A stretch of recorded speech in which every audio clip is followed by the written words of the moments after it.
Halo Sobat Investor, kembali berjumpa lagi di program di editorial yang akan membahas tajuk utama pemberitaan yang tersaji di idchannel.com dan idchannel TV. Bersama saya, Embuli Santosa, Wakil Pemimpin Redaksi Digital idchannel. Sobat Investor, bagaimana kabar Anda di sepanjang libur lebaran ini? Sudahkah recharge energi untuk bersiap aktif kembali menyambut peluang dan tantangan yang bakal terjadi di bursa saham domestik nanti? Sobat Investor, di tengah riuh rendah berita dan informasi terkini terkait yang terjadi dalam peperangan Amerika Serikat dan Israel melawan Iran, perkembangan geopolitik global juga masih menyisakan pekerjaan rumah yang belum selesai terkait penyelesaian konflik yang terjadi di Gaza antara Israel dan Palestina. Sebagaimana kita ketahui, perkembangan terkini dari tanah Gaza adalah dengan dibentuknya Board of Peace atau BOP yang merupakan lembaga perdamaian yang digagas oleh Presiden Amerika Serikat Donald Trump dan diklaim sebagai mandat dari resolusi Dewan Keamanan PBB untuk mengakhiri konflik berkepanjangan di jalur Gaza. Indonesia sebagai salah satu negara yang dikenal sangat concern dalam upaya perdamaian dan kemerdekaan untuk Palestina, secara resmi juga memutuskan bergabung dengan BOP yang ditandai dengan penandatanganan piagam keanggotaan BOP secara langsung oleh Presiden Prabowo Subianto di Davos, Swiss pada 22 Januari 2026 lalu. Sebagaimana kita tahu pula, keputusan Presiden Prabowo untuk bergabung dengan BOP disambut dengan beragam perdebatan yang muncul dari berbagai pihak di tanah air. Di antaranya karena pengambilan keputusan dinilai terlalu terburu-buru dan cenderung sepihak dari pemerintah tanpa melibatkan diskusi dan masukan dari pihak-pihak lainnya. Salah satu yang paling awal dikritisi adalah terkait setoran dana dukungan yang mencapai 1 miliar dolar Amerika Serikat atau sekitar 16 triliun rupiah yang dinilai bakal sangat memberatkan kas negara. Meski belakangan oleh Menteri Luar Negeri Sugiono disebutkan bahwa setoran tersebut bukan merupakan iuran wajib. Karena bukan iuran wajib, maka Sugiono memastikan bahwa Indonesia tidak ikut menyetor dana sebesar itu, melainkan berkontribusi dalam bentuk pengiriman 8.000 personel pasukan perdamaian.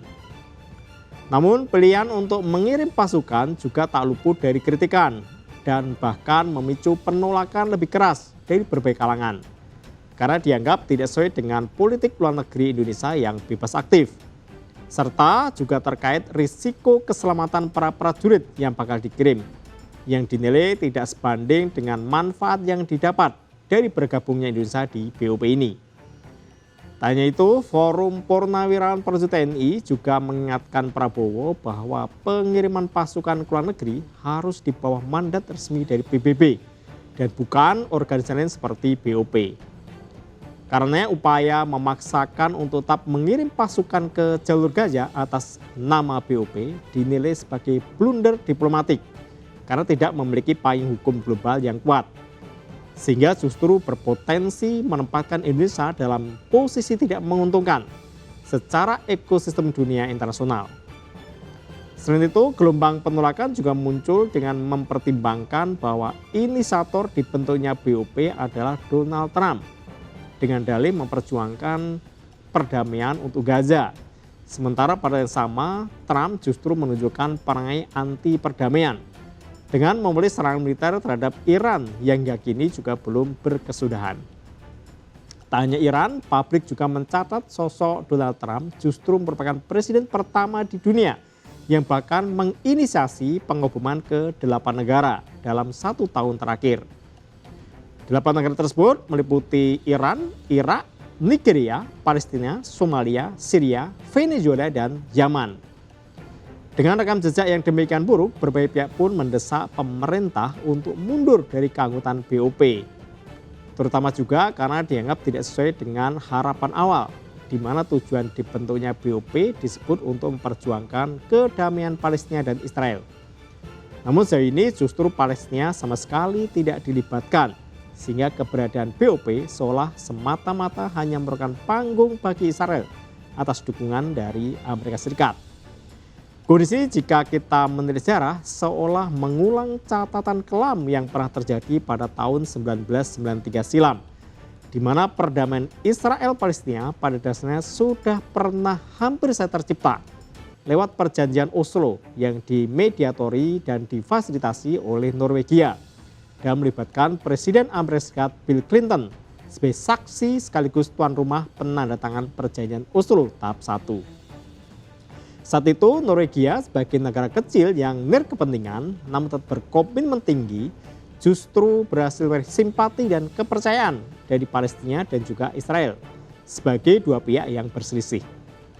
Perjanjian ini pada dasarnya telah berhasil membawa kedua pihak berselisih untuk duduk bersama di meja perundingan dan saling menyepakati solusi dua negara atau two-state solution, di mana baik Israel maupun Palestina sama-sama memiliki hak untuk membangun pemerintahan sendiri secara mandiri dan saling menghormati dengan hidup berdampingan bersama di jalur Gaza.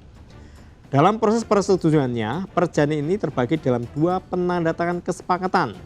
Yang pertama dilakukan di Washington DC dan yang kedua dilakukan di Tabah, Mesir. Dengan isi perjanjian yaitu pihak Organisasi Pembebasan Palestina atau Palestine Liberation Organization alias PLO mengakui hak Israel untuk hidup, sementara Israel juga mengakui keberadaan PLO sebagai perwakilan rakyat Palestina. Dalam penandatanganan perjanjian ini, pihak PLO diwakili oleh ketuanya sendiri sekaligus Presiden Otoritas Nasional Palestina Yasser Arafat. Sedangkan pihak Israel diwakili oleh Perdana Menteri Yitzhak Rabin serta Menteri Luar Negeri Shimon Peres. Capaian ini berupa disepakatinya perjanjian Oslo menjadi sejarah besar yang berhasil dicapai dalam penanganan konflik berkepanjangan di kawasan Timur Tengah. Sehingga pada akhirnya mengantarkan ketiga tokoh yang terlibat mulai dari Yitzhak Rabin, Shimon Peres dan Yasser Arafat sebagai penerima anugerah Nobel Perdamaian yang diserahkan secara resmi di Oslo, Norwegia pada Oktober 1994. Dalam proses penganugerahannya, ketiga tokoh dinilai sangat layak mendapat apresiasi atas kesediaan masing-masing untuk menurunkan ego dan memprioritaskan semangat perdamaian dengan rela meninggalkan pendekatan militer dan beralih pada negosiasi politik sebagai jalan keluar perdamaian bagi konflik Palestina dan Israel. Sayang, capaian perdamaian yang sudah demikian jauh dan ideal bagi seluruh masyarakat dunia ini pada akhirnya kandas juga. Apresiasi demikian tinggi yang didapat Yitzhak Rabin dari publik dunia justru berbanding terbalik dengan apa yang diterima sang Perdana Menteri dari dalam negerinya sendiri, di mana kelompok sayap kanan Israel yang ingin menguasai tanah Gaza sepenuhnya menganggap Rabin sebagai pengkhianat. Puncaknya pada 4 November 1995, Rabin terbunuh dalam sebuah serangan penembakan yang dilakukan oleh seorang nasionalis sayap kanan Israel, Yigal Amir, usai tokoh menghadiri rapat umum perdamaian di Tel Aviv pada malam hari. Akibat terbunuhnya Rabin, Israel pun mengangkat penggantinya yang merupakan salah satu pentolan sayap kanan Israel dan paling menentang perdamaian yang telah disepakati lewat perjanjian Oslo. Perdana Menteri baru itu meyakini bahwa seluruh tanah Palestina merupakan hak teologis bangsa Israel, sehingga bukannya melanjutkan upaya perdamaian, pimpinan baru Israel ini justru memanfaatkan perjanjian Oslo untuk mempercepat pembangunan pemukiman ilegal warga Israel. Perdana Menteri baru itu juga semakin mempererat kependudukan dengan menggalakkan pengusiran warga Palestina dari tanah Gaza, sehingga mementahkan kembali beragam capaian perdamaian yang telah diterbangun dalam perjanjian Oslo. Sosok Perdana Menteri baru itu yang terus berkuasa hingga kini bernama Benjamin Netanyahu. Jadi, Sobat Investor, masih pantaskah Indonesia percaya pada kredibilitas BOP? Di mana di dalamnya hanya tersisa dominasi Donald Trump yang telah gencar mengebom sedikitnya 8 negara dalam satu tahun terakhir. Dan juga Benjamin Netanyahu, mantan tokoh sayap kanan Israel yang telah membawa beragam capaian perdamaian di tanah Gaza justru kembali ke titik nadir. Demikian program di editorial edisi kali ini, saya Andrew Santosa pamit undur diri. Pantau terus berita ekonomi, bisnis dan pasar modal hanya di IDX Channel TV, idxchannel.com dan media sosial IDX Channel. Sampai jumpa.